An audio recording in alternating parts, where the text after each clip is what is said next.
عادن سوء قریب بسم اللہ الرحمن الرحیم نورانی قاعدہ ہردوئی ورزن تختی نمبر 8 تنوین و نون ساکن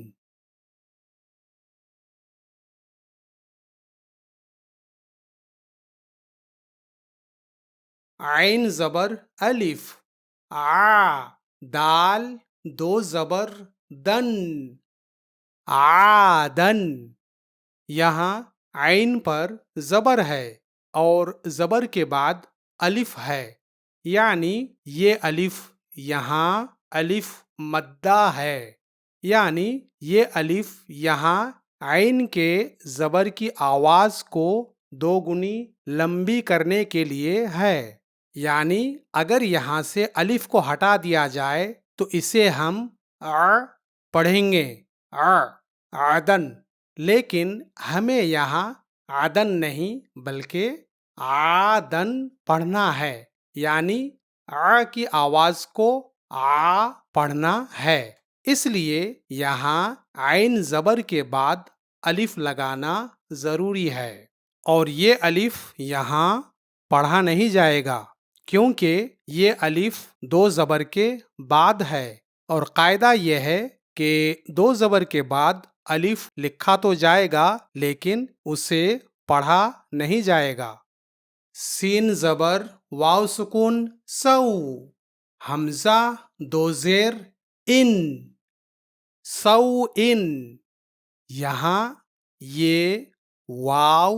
لین ہے کیونکہ یہاں زبر کے بعد واو ساکن ہے، اور حروف لین کے سبق میں ہم بتا چکے ہیں کہ حروف لین کو نرمی کے ساتھ پڑھتے ہیں، تو یہاں پہ سو ان میں واو کو نرمی کے ساتھ پڑھیں گے۔ سو ان،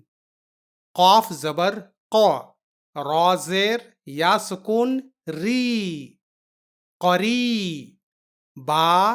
دو پیش بن قریبن، یہاں یا حرف مدہ ہے کیونکہ یہاں را پر زیر ہے اور زیر کے بعد یا ساکن ہے، یعنی یہ یا یہاں را کے زیر کی آواز کو دو گنی لمبی کرنے کے لیے ہے، یعنی جیسا کہ آپ کو معلوم ہونا چاہیے را زیر ری ہوتا ہے، لیکن اگر اسے ری پڑھنا ہے تو اس را زیر کے بعد یا ساکن لگانا ہوگا، اور اس طرح ری کی آواز دو گنی لمبی ہو کر ری ہو جائے گی۔ قری قریبن، فا زبر ف،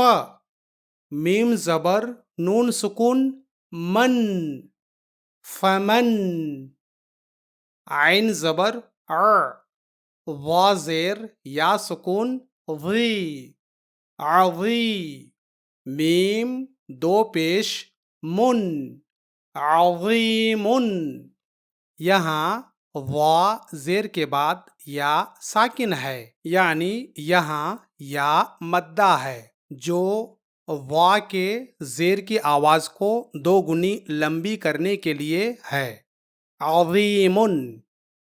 کاف پیش نون سکون کن، میم زبر م، را زبر را مرع، ضاد دو پیش ضن مرضن، را زبر را، سین پیش واو سکون سو رسو،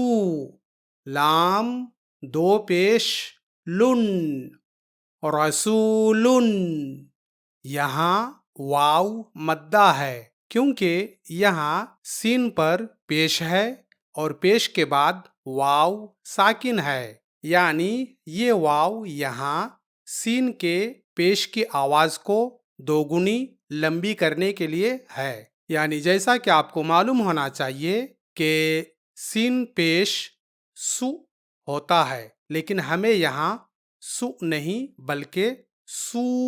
پڑھنا ہے، تو اس کے لیے ہمیں یہاں سین پیش کے بعد واو ساکن لگانا ہوگا، اور اس طرح سو کی آواز دو گنی لمبی ہو کر سو ہو جائے گی۔ سو، رسو، رسول، شین زبر یا سکون شی، حمزہ دو زبر ان، شی ان۔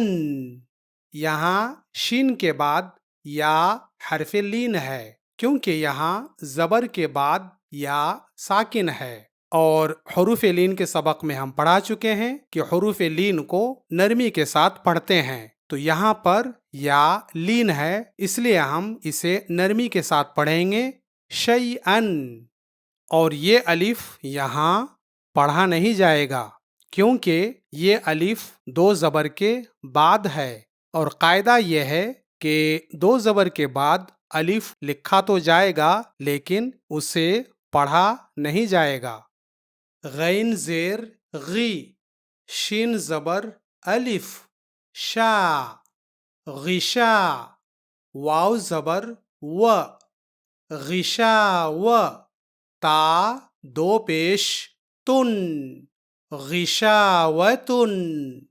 یہاں شین کے بعد الف مدہ ہے، یعنی یہاں الف شین کے زبر کی آواز کو دو گنی لمبی کرنے کے لیے ہے۔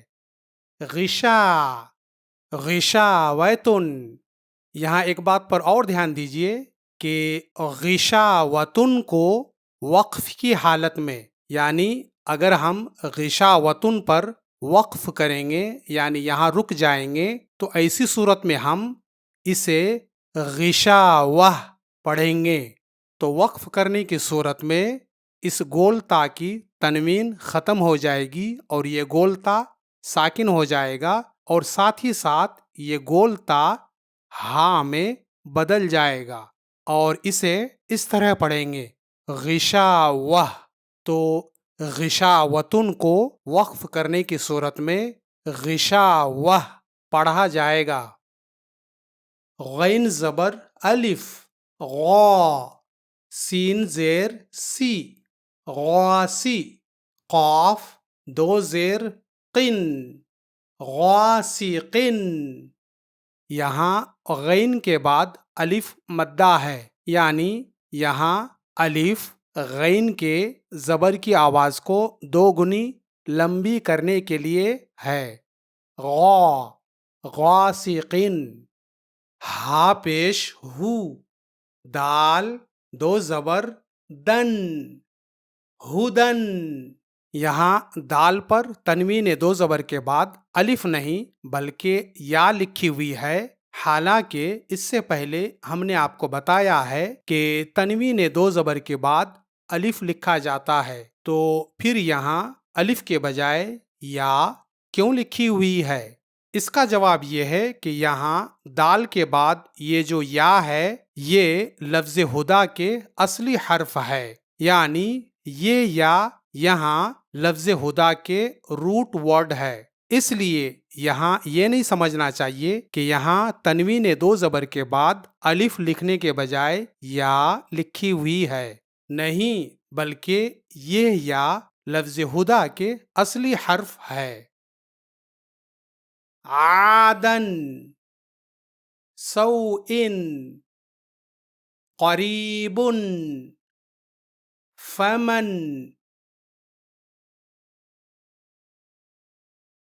عظیم،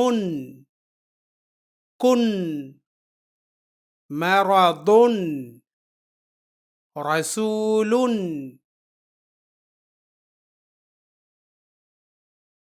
شیئا، غشاوة، غاسق، هدى،